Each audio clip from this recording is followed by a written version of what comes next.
네, 오늘은 미가서 네 번째 시간입니다. 하나님과의 쟁변이라는 제목으로 말씀 나누도록 하겠습니다. 자, 오늘 제목이 하나님과의 쟁변인데, 이 쟁변이라는 말은 법정 용어입니다. 심판할 때 말로 고소하거나 혹은 이 변론하는 것을 이 쟁변이라고 합니다. 이 개역 개정에서는 변론이라고 나오죠. 자, 그래서 미가서 6장의 장제목이 여호와께서 이스라엘과 변론하시다입니다. 재판을 할 때 유대인들은 증인이 몇 명 이상 있어야 하냐면 최소 2명입니다.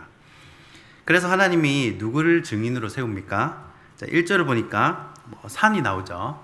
또 2절에는 산들과 지대들입니다. 자, 땅이죠. 자, 그래서 뭐라고 하냐면 이 하나님 입장에서는 이해가 안 된다라는 겁니다. 그래서 하나님이 변론을 하시는데, 자, 여기에는 분명히 하나님의 메시지가 들어 있습니다.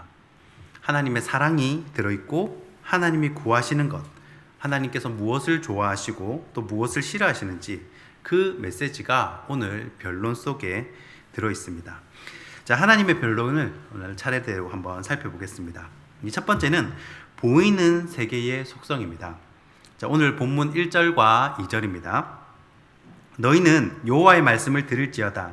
너는 일어나서 산을 향하여 변론하여 작은 산들이 내 목소리를 듣게 하라 하셨나니 너희 산들과 땅의 견고한 지대들아, 너희는 여호와의 변론을 들으라. 여호와께서 자기 변론과 백성과 변론하시며 이스라엘과 변론하실 것이라. 아멘. 자, 하나님의 변론이 1절부터 5절까지 쭉 이어집니다. 자, 그리고 이스라엘의 입장 표명이 6절과 7절에 나와 있습니다. 자, 이스라엘의 입장을 먼저 살펴보면요. 이스라엘 입장에서는 할 만큼 최선을 다했다라는 겁니다. 자, 이만큼 헌신했으면 됐지. 1000마리의 양을 바쳐야 하나? 강줄기 10,000개를 채울 만큼 기름을 드려야 기뻐하시냐? 자식이라도 드려야 되냐? 도대체 어디까지 해야 하나님이 기뻐하시냐라고 말을 하는 겁니다. 자, 그런데 자세히 보면요, 이스라엘의 가치는 모두 눈에 보이는 것에 있습니다. 물질이에요. 양이나 기름이나 자식이나 이 세상 사람도 관심 있어 하는 눈에 보이는 가치들입니다. 자, 이 땅에는 눈에 보이는 세계도 있지만 사실 눈에 보이지 않는 세계도 있습니다. 보이는 세계에 있는 것은 산, 나무, 짐승, 인간 이런 것이 있겠고, 또 보이지 않는 세계에 있는 것은 하나님, 그 다음에 천사, 사단, 천국 이런 것들이 있겠죠. 그런데 여기서 인간만큼은 이 두 세계를 모두 소통할 수 있는 존재였습니다. 이 보이는 세계도 소통을 하고요, 보이지 않는 세계도 소통을 할 수 있는 존재였어요. 그래서 태초에 하나님께서 아담을 지으셨을 때에 하나님께서 아담아라고 부르시면 아담이 듣고 대답하고 소통을 할 수가 있었습니다. 하나님은 영이시기 때문에 눈으로는 볼 수는 없었지만 성경을 보면 분명히 인간과 하나님이 소통할 수 있었음을 알 수가 있습니다. 그런데 이 죄가 들어오면서 인간이 타락을 합니다. 내면의 질서가 깨어지면서 이 하나님과의 소통이 끊기게 되어버린 겁니다. 그래서 인간은 보이는 세계가 다인 줄 알고 그렇게 살게 됩니다. 간혹 가다가 이 구약시대에 하나님과 소통하는 사람이 나타났는데 그 사람을 우리는 선지자라고 부릅니다. 자, 하나님께서 그래도 인간을 사랑하셔서 이스라엘을 택하시고 또 은혜를 베풀어 주셨는데 그 이야기가 오늘 4절부터 나옵니다. 자, 내가 너희들 힘들다고 해가지고 애굽에서 건져주고 또 탁월한 지도자, 동력자 모세와 아론과 미디안을 보내줬다, 그렇게 얘기를 합니다. 그리고 이 사람들을 통해서 하나님과 소통하도록 합니다. 그리고 모압 왕 발락이 발람 선지자에게 이스라엘을 저주하도록 합니다. 이 내용이 민수기 22장부터 나오는데, 그때도 하나님께서 강권적으로 역사를 하셔서 이스라엘을 축복하도록 하십니다. 내가 물질의 복을 많이 주고 땅도 주고 또 모든 것을 베풀어 주었음에도 내가 비난받아야 하는 이유를 한번 말해봐라 하는 것이 하나님의 입장입니다.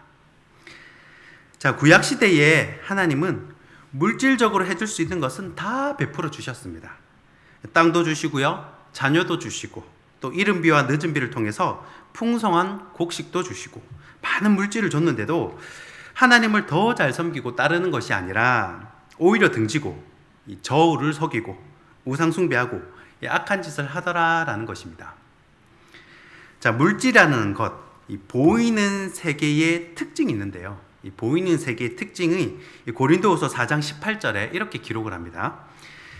자, 우리가 주목하는 것은 보이는 것이 아니요 보이지 않는 것이니 보이는 것은 잠깐이요 보이지 않는 것은 영원함이라. 아멘. 자, 사도 바울이 보이는 세계의 속성을 설명하는데 우리가 보이는 것을 갖고 싶어 하고 또 욕심을 내고 주목을 하잖아요. 그 속성, 그 특징이 있는데 그 속성이 뭐냐? 잠깐이라는 겁니다. 보이는 세계의 특징이 잠깐. 자, 보이는 세계에서 영원한 것은 없습니다. 인간도 오래 살아야 100년 남짓이고 아파트도 콘크리트하고 철근을 하고 만들었죠. 이것도 한 40년, 50년 되면 헐고 다시 짓습니다. 영원한 게 없다는 것입니다. 그런데 이런 물질을 통해 얻는 기쁨도 잠깐이라는 것입니다. 새 차를 샀습니다. 새 차를 사면 보통 몇 년이 기쁩니까? 한 1년 아니면 2년 가겠죠. 자, 그리고 새 아파트를 분양했습니다. 여러분, 새 아파트 분양받아서 살면 보통 몇 년 기쁩니까? 한 3년 갑니까? 5년? 저희 그 사촌 형님이 이제 부동산을 하십니다. 그래서 제가 임지를 옮길 때마다 이제 집을 좀 봐주고 했는데 제가 이제 집이 없다 보니까 어떻게 대출을 내서라도 집을 사라는 쪽으로 계속 이렇게 푸시를 하세요. 그래가지고 형님이 그러는 겁니다. 내 집에서 고기를 먹으면 이 삼겹살을 먹어도 스테이크 맛이 난다는 겁니다. 그런 건 또 처음 알았습니다. 스테이크 맛 삼겹살. 조만간 곧 먹어보게 될 줄 믿습니다. 감사합니다. 감사합니다. 아멘. 자, 그러나 이 모든 것이 영원하지는 않다는 겁니다. 이 기쁨이 영원하다면 새 집 이사 가면 안 싸워야죠. 행복해야죠. 그런데 더 큰 집으로 이사를 가도 근심 걱정을 여전히 내려놓지 못하더라라는 것입니다. 반면에 보이지 않는 세계의 속성은 영원하다는 겁니다. 이 보이지 않는 세계의 이 선물은 아무리 많이 받아도 부작용이 없어요. 보이는 세계의 선물을 많이 주면 부작용이 막 나타나잖아요. 교만하게 된다든지, 어깨에 뽕이 들어간다든지, 없는 사람을 압제한다든지 그런 게 있는데 보이지 않는 세계의 은사는 아무리 받아도 부작용이 없습니다. 그래서 사도 바울이 말하고자 하는 건 보이는 세계인가요? 보이지 않는 세계인가요? 보이지 않는 세계입니다. 이게 더 본질적이고 더 추구해야 할 중요한 세계라는 겁니다. 그래서 하나님이 나중에는 요엘 선지자를 통해 뭐라고 말씀을 하시냐면 요엘서 2장 28절입니다. 그 후에 내가 내 영을 만민에게 부어주리니 라고 말씀합니다. 자, 영원한 것, 하나님의 영을 이제 만민에게 다 부어주겠다는 겁니다. 그래서 이 하나님의 영을 받은 사람은 감옥에 있어도 기쁘다는 거예요. 이 바울과 실라가 그렇지 않습니까? 식상한 게 없습니다. 육으로 사역을 하면요, 이 율법으로 사역을 하면 지겹고 식상합니다. 힘들어요. 그런데 이 영으로 하게 되면 아침마다 새롭고 늘 새롭습니다. 늘 보던 나무인데요, 그 나뭇잎에 이 세포 하나하나까지 보이면서 그렇게 아름다워 보일 수가 없는 겁니다. 매일 내리쬐는 그런 햇빛인데 이 하나님의 영으로 충만하니까, 하나님의 영을 받으니까 그 햇빛이, 그 햇살이 그렇게 아름다운 거예요. 다 하나님을 찬양하고 있는 겁니다. 하나님이 이스라엘에게 눈에 보이는 모든 것들을 선물로 줍니다. 자, 그런데 그 속성이 어떠하다는 겁니까? 보이는 세계의 속성은 유한하다라는 겁니다. 그것이 주는 기쁨도 유효 기간이 있더라라는 거예요. 자, 영육 이원론하고는 다릅니다. 영육 이원론은 육에 속한 것은 모두 악하다고 규정을 하는 것이고요. 제가 말하는 것은 육의 유한한 속성을 말하는 것입니다. 자, 그러면 두 번째는 보이지 않는 세계의 속성입니다. 자, 첫 번째는 보이는 세계의 속성을 얘기했습니다. 보이는 세계의 속성은 어떠하다는 겁니까? 유한하다는 겁니다. 그러면 두 번째, 보이지 않는 세계의 속성은 어떠한가? 오늘 8절 말씀입니다. 사람아, 주께서 선한 것이 무엇임을 내게 보이셨나니 여호와께서 내게 구하시는 것은 오직 정의를 행하며 인자를 사랑하며 겸손하게 내 하나님과 함께 행하는 것이 아니냐. 아멘. 자, 이스라엘 백성이 온갖 물질로 헌신한 것을 드러내자 이 하나님이 원하시는 삶, 하나님이 구하는 삶을 설명을 해줍니다. 자, 세 가지를 말해주는데 첫 번째가 정의를 행하는 것, 두 번째가 인자를 사랑하는 것, 세 번째가 하나님과 동행하는 것. 이 세 가지를 말해줍니다. 자, 쉽게 생각하면 정의를 행하라는 것은 저울을 속이지 말고 또 뇌물을 받고 재판을 굽게 하지 말고, 자, 그런 말이죠. 이 구약 성경에 특히 선지서의 이 이야기가 자주 등장합니다. 이 뇌물 받고 재판을 굽게 했다는 거죠. 저울추를 속였다는 겁니다. 자, 이런 얘기를 반복을 하고요. 그래서 이 정의가 사라졌다라고 이야기를 합니다. 그리고 인자를 사랑하는 것은, 자, 사람 인자의 아들 자자가 아닙니다. 여기서 인자는 참 저분은 인자한 분이셔라고 할 때 인자입니다. 자, 그런 인자한 마음을 가지라는 것입니다. 자, 그리고 하나님과 동행하는 것. 자, 어떻게 동행합니까? 말씀과 기도와 찬양과 예배의 삶이죠. 그런데 이런 것은 다 눈에 보이지 않는 영적인 행동들입니다. 하나님께서는 이런 삶을 원하신다는 거예요. 자, 유대인들의 이 세계관 속에 이런 것이 있답니다. 사람마다 이 세계관이 있잖아요. 세계관 속에 이런 게 있는데 뭐가 있냐면 유대인들의 머릿속에는, 이 가치관 속에는 육은 영의 그림자다라는 그런 생각이 머릿속에 있다는 겁니다. 우리가 요한계시록을 보면요, 하늘에서 어떤 일이 벌어집니다. 이 천상에서 어떤 일이 먼저 벌어지고 나중에 땅에서 어떤 일이 벌어져요. 그런 것들이 있죠. 그래서 그럼 나중에 땅에서 어떤 재앙이 일어난다든지, 땅에서 지진이 일어난다든지, 그런 것들을 볼 수가 있습니다. 그러니까 영적인 것이 먼저 일어나면 육의 세상에서 따라 일어난다는 거예요. 자, 마태복음 18장 18절에 이런 말씀이 있습니다. 진실로 너희에게 이르노니 무엇이든지 너희가 땅에서 매면 하늘에서도 매일 것이요 무엇이든지 땅에서 풀면 하늘에서도 풀리리라. 아멘. 자, 이것은 영적인 것과 육적인 것이 따라간다는 거예요. 뭔가 이제 이 상호작용이 있다는 것을 이제 알 수가 있죠. 자, 우리가 이 천장을 보면 조명에 많이 달려 있죠. 이 조명 때문에 우리 아래로 그림자가 생깁니다. 그림자가 다 있죠. 그림자가 있습니다. 자신의 그림자가 다 생깁니다. 여러분, 그러면 밑에 이제 그림자를 한번 보시고 여러분들의 몸을 움직이지 말고 그림자를 한번 움직여 보십시오. 움직일 수 있습니까? 예, 안 움직이죠. 어떻게 하면 그림자를 움직일 수 있습니까? 본체를 움직여야 됩니다. 본체를 움직여야 그림자가 움직입니다. 그림자는 본체에 따라 움직이는 겁니다. 이 영적인 세계에도 이런 원리가 있다는 것입니다. 이 마태복음 6장 33절 말씀에 너희는 먼저 그의 나라와 그의 의를 구하라. 그리하면 이 모든 것을 너희에게 더하시리라. 뭐라고 말씀을 합니다. 우리는 이 말씀을 들으면 내가 뭔가를 먼저 이렇게 드려야 되나 이런 생각을 합니다. 하지만 이거 내가 먼저 헌신하고 먼저 바치고 이런 얘기가 아니라 사실은 이것은 영적 질서에 관한 이야기입니다. 영적 질서 무엇이냐? 이것은 피조 세계의 질서를 말하는 것인데 영적인 부분에서 영적인 것이 먼저 해결이 되어야 육적인 것도 따라온다라는 것입니다. 자, 보이는 세계에도요, 법칙 있죠. 만류인력의 법칙이라든지 질량 보족의 법칙이라든지 이런 법칙들이 있듯이 이 보이지 않는 세계도 이런 질서, 법칙들이 있다는 것입니다. 자, 만약에 영적인 것들이 해결되지 않은 상태에서 이 육적인 복을 많이 받는다면 그것은 결코 복을 많이 받았다라고 말할 수가 없다는 거예요. 왜냐하면 여러분, 이 KTX가 우리가 KTX를 타면 그게 풀 가동을 하면요, 엔진을 풀 가동을 하면 원래는 이게 시속 500km까지 달릴 수가 있답니다. 그런데 실제로 타면 시속 몇 킬로까지만 달립니까? 한 300km 조금 넘게 이렇게 달립니다.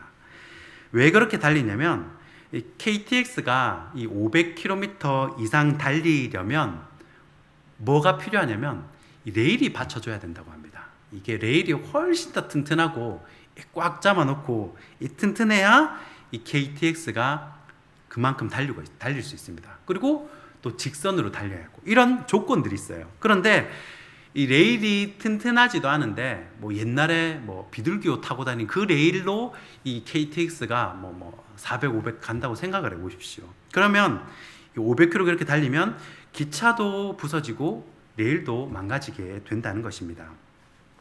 자, 그러니까 하나님이 지금 이스라엘 백성에게 소나 양을 바라는 것이 아니라 너희들 내면이 먼저 변하길 원한다라는 것입니다.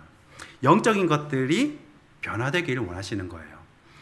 정의를 행하고 또 인자를 사랑하고 하나님과 동행하는 것, 이것이 우선되는 삶을 사시기를 주님의 이름으로 축복하고 축원합니다. 마지막 세 번째는 이 무너지는 두 세계입니다. 오늘 본문 14절 말씀입니다. 내가 먹어도 배부르지 못하고 항상 속이 빌 것이며 내가 감추어도 보존되지 못하겠고 보존된 것은 내가 칼에 붙일 것이며. 아멘. 자, 보이는 세계와 보이지 않는 세계는 상호 연관성이 있고 또 그 세계에도 질서가 있다고 말씀을 드렸습니다. 그런데 오늘 14절 말씀을 보니까요, 그 질서가 깨어졌을 때 오는 그런 비극을 보여주고 있습니다. 먹어도 배가 부르지 않고 또 쌓아두어도 남는 것이 없고 또 몰래 쌓아둬도 하나님이 칼로 다 없애버리겠다라고 말씀을 하시는 겁니다. 참 이게 어떻게 된 것인가? 잠언에 보면 흩어 구제해도 오히려 부하게 되는 경우가 있다는데 오히려 여기 말씀은 쌓아두고 모아둬도 하나님께서 다 이렇게 없애버리겠다는 말씀입니다. 내가 하나님을 따르지 않고 영적인 것은 소홀히 하고 육적인 것만 따를 때에 영도 망하지만 육도 따라서 망한다는 것입니다. 로마서 8장 13절입니다. 로마서 8장 13절에 이렇게 기록합니다. 너희가 육신대로 살면 반드시 죽을 것이로되 영으로서 몸의 행실을 죽이면 살리니 무릇 하나님의 영으로 인도함을 받는 사람은 곧 하나님의 아들이라. 아멘.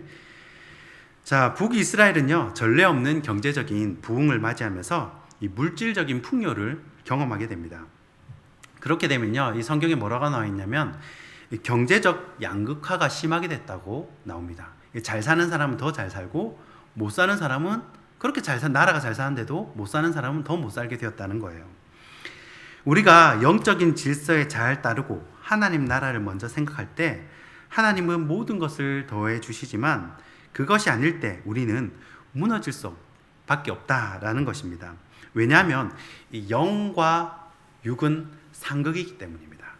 로마서 8장 7절을 보시면요, 로마서 8장 7절입니다. 육신의 생각은 하나님과 원수가 되나니 이는 하나님의 법에 굴복하지 아니할 뿐만 아니라 할 수도 없습니다. 육신에 있는 자들은 하나님을 기쁘시게 할 수 없느니라. 아멘. 자, 육신의 생각은 하나님과 공존할 수 있다고 합니까? 아니면 공존할 수 없다고 합니까? 육신의 생각은 하나님과 공존할 수 없다는 겁니다. 상극이라는 거예요. 극이 맞지 않습니다. 그래서 우리가 이것을 깨기 위해서 금식 기도도 하고 또 단기 선교도 하고 제자 훈련 같이 이런 막 훈련을 해서 육신을 쳐서 이 영혼이, 내 영혼이 침체가 되지 않도록 외부적으로 이렇게 자극을 주는 겁니다. 영이 살아야 육신도 살기 때문입니다. 영이 죽으면 육은 그림자이기 때문에 이 육의 영의 영향을 받게 되어 있습니다. 영적인 것이 잘못되면 육적인 것도 같이 망한다는 것입니다.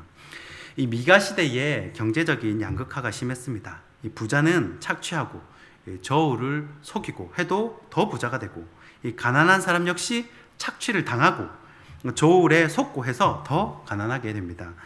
결국은 어떻게 되냐? 결국은 같이 망해버립니다. 이 바라기는 여러분의 영혼이 잘 되고 그 이후 범사에 잘 되는 축복이 있기를 주님의 이름으로 축원합니다. 말씀을 맺겠습니다. 하나님이 원하는 삶이 무엇입니까? 하나님이 원하시는 삶. 하나님의 쟁변을 통해서 하나님은 어떤 삶을 원하신다고 말씀하고 있습니까? 첫째가 정의를 행하는 것이고, 두 번째가 인자를 사랑하는 것이고, 세 번째가 하나님과 동행하는 삶입니다. 어떻게 보면 가장 기초적이고 기본적인 것이지만 원래 기본이 가장 중요하고도 어려운 것입니다. 간절히 바라기는 저와 여러분이 우리 교회와 부서, 기관의 영적인 기도 기둥이 되시기를 소망합니다. 10명의 정탐꾼의 불평, 불만 때문에 여러분 가데스 바네아 사건 아시죠? 이스라엘 전체가 그 불평, 불만 때문에 40년을 고생했다는 사실을 기억하시기 바랍니다. 저는 단언컨대 이 자리에 오신 분들이 우리 교회의 영적인 기도 기둥들이라고 생각을 합니다. 여러분들 때문에 여러분들이 속한 부서와 기관이 또 소그룹이 더 은혜로워지기를 소원합니다. 자기 땅을 악평하는 사람은요, 결코 복을 받을 수 없습니다. 정의를 행하고 인자를 사랑하고 하나님과 동행하는 저와 여러분이 되길 주님 이름으로 축원하고 축복합니다. 기도하겠습니다.